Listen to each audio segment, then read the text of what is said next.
بسم اللہ الرحمن الرحیم۔ السلام علیکم ورحمۃ اللہ وبرکاتہ۔ ناظرین، کتابیں آپ نے بہت دیکھی ہوگی، کتابیں آپ نے پڑھی بھی ہوگی۔ اگر آپ اہل مطالعہ ہیں تو کئی کتابیں آپ نے پڑھی ہوگی، اور ظاہر ہے آپ کے سامنے شیعہ سنی کے درمیان میں جو اختلافی مسائل ہیں اس میں واقعی آپ نے شاید کچھ مسائل کے اوپر کتابیں پڑھی ہوگی، لیکن ایک حدیث کے جن کے اوپر عموماً بہت کم ہی توجہ دی جاتی ہے، اور افسوس ہے کاش کے ہمارے ممبروں سے اور ہمارے وہ تحقیقات اور محققین اس کی طرف متوجہ ہوں، تاکہ یہ حدیث بھی عوام میں بیان کریں اور یہ حدیث بھی عوام میں سنائی جائیں، عوام کو بتائی جائیں۔ یہ ایک کتاب بہت ہی بہترین جو اس وقت میرے سامنے ہے، حدیث یوم الدار کے حوالے سے ہے۔ یہ آپ دیکھ سکتے ہیں، حدیث یوم الدار کے حوالے سے، اور یہ تالیف ہے مصطفیٰ عزیزی کی تالیف ہے، اور اس کا ترجمہ جو کیا ہے وہ سید سلطان حسین نقوی امروہوی صاحب نے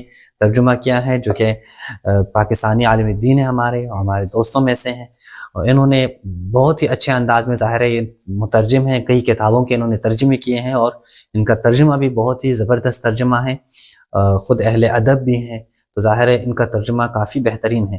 تو یہ جو حدیث ہے، حدیث یوم الدار کے حوالے سے، کہ جہاں پہ رسول اللہ کے الفاظ ہیں، اس کتاب کے فرنٹ اس پہ پیج پہ آپ دیکھ سکتے ہیں، ان ھذا اخی ووصی وخلیفتی فیکم فاسمعوا له واطیعوه، یہ میرا بھائی ہے، مولا علی کو مخاطب، مولا علی کے بارے میں کہا، میرا وصی ہے، میرا خلیفہ ہے تمہارے درمیان، ان کو سن لو اور ان کی اطاعت کرو، فاسمعوا له یعنی ان کی اطاعت کر لو، واطیعوه ان کی پیروی کر لو۔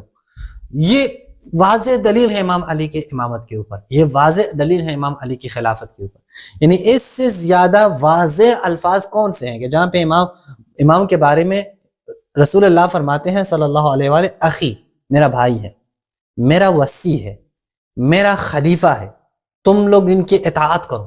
اس سے زیادہ واضح کو چاہیے آپ کو؟ نہیں، بالکل واضح الفاظ یہی ہے۔ یہ کتاب بہت ہی بہترین کتاب ہے، اس حدیث کے اوپر ہے۔ یعنی اس کتاب میں محقق نے صرف اس حدیث کے بارے میں بات کی ہے اور اس حدیث کے بارے میں بحث کی ہے۔ یہ اگر میں آپ کے سامنے اس کتاب کے ایک آپ کے سامنے میں وہ دکھا دوں کہ یہاں پہ جو فہرست ہے اس کتاب کی، یہ فہرست اگر آپ دیکھیں تو آیہ انذار و مفاہیم شان نزول، آیت کا شان نزول کیا ہے، وانذر عشیرتک الاقربین جو ہے، سند کی تحقیق کی ہے۔ صرف یہ نہیں ہے کہ حدیثیں لے کے آئے ہوں، حوالے لے کے، نہیں، باقاعدہ سند کی تحقیق کی ہے۔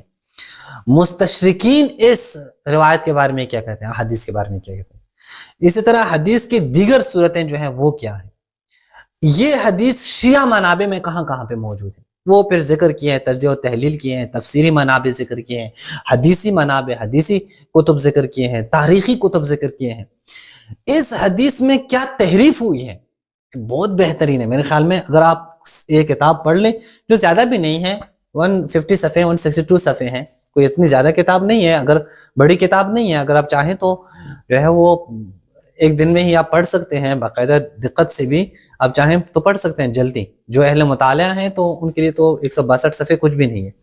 اچھا، اس میں جو تحریف ہوئی ہے، انحرافی نظریات کی تحقیق پر اس کے نقد و تحقیق کی ہے۔ آخری جو فصل ششم ہے یہاں پہ، یعنی چھٹی فصل جو قائم کی ہے انہوں نے، اور وہ ہے حدیث یوم الدار پر اعتراضات اور ان کے جوابات۔ یہ تو ظاہر ہے پہلے آیت کے حوالے سے بحث کیے ہیں، پھر حدیث لے کے آئے ہیں، اس کی سندیں لے کے آئے ہیں، اس کے کہاں کہاں پہ ہیں، کس کس کتاب میں ہیں، حدیثی کتاب میں، تفسیری کتاب میں، تاریخی کتاب میں، سارا وہ ذکر کیے ہیں۔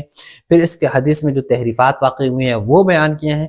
پھر اب اس حدیث کے اوپر جو اعتراضات ہیں اہل سنت کی طرف سے یا دیگر افراد کی طرف سے، وہ ذکر کیے ہیں۔ وہ جو کہتے ہیں صحیح، اس کی سند صحیح نہیں ہے، اس کے اوپر بحث کیے ہیں۔ وہ جو کہتے ہیں عبد المطلب 40 کی تعداد میں تھے ہی نہیں، کہ وہاں پہ تو 40 افراد ہی نہیں تھے جہاں پہ رسول اللہ نے ان کو دعوت کی دی تھی۔ پھر فلاں فلاں، تو یہ جو ہے یہاں پہ مختلف اعتراضات، کیا بنی ہاشم اتنا کھاتے تھے، کیا بنی ہاشم اتنا زیادہ، علی خاندان رسول میں ان کا خلیفہ ہے، وہ جنہوں نے مان لیا ہے، جن کے پاس راستہ نہیں ہے، تو کہتے ہیں ہاں صرف خاندان رسول میں خلیفہ ہے، باقی مسلمانوں کے لیے نہیں ہے۔ اچھا، پھر یہ کہ حمزہ و جعفر نے بھی اسی دعوت کو قبول کیا تھا جیسے علی نے کیا تھا۔ بہرحال یہ اعتراضات جو ہے تقریباً 6-7 تک اعتراضات انہوں نے ذکر کیے ہیں، اس کے جوابات دیے ہیں، اور بہرحال ہم تو دعا کرتے ہیں کہ اللہ تعالیٰ مؤلف اور مترجم اور اسی طرح ادارے جنہوں نے یہ جہاں سے یہ کتاب چھپی ہے. اللہ تعالیٰ سب کو جزائے خیر دے. اور انشاءاللہ آپ یہ حتماً یہ کتاب پڑھ لیں, حتماً یہ کتاب منگوا لیں. میرے خیال میں کہ یہ کتاب آپ پڑھ لیں گے, خود اس حدیث کے حوالے سے آپ کے سامنے, آپ کے ہاتھ میں بہت سارے مطالب آ جائیں گے, اور آپ کے سامنے حقیقت کھل جائے گی کہ دیکھیں یہ کتابیں جو ہوتی ہیں, بہت ساری کتابیں چھپی جاتی ہیں لیکن ظاہر ہے ان کی کوئی دیکھ بھی لیں تو شاید کوئی اتنی زیادہ اہمیت نہ ہو, لیکن بعض کتابیں ایسی ہوتی ہیں کہ شاید وہ حجم میں چھٹی ہوں لیکن وہ بہت ہی مؤثر کتابیں ہوتی ہیں, اور آپ کے لیے بہت سارے راستے وہ کھول دیتے ہیں, آپ کے لیے آپ کے ذہن کو اور بھی وسیع بنا دیتے ہیں. تو اہل مطالعہ افراد کے لیے اور میری جو ہے یہ گزارش ہے ان سے کہ یہ کتاب ضرور پڑھ لیں. السلام علیکم ورحمۃ اللہ وبرکاتہ.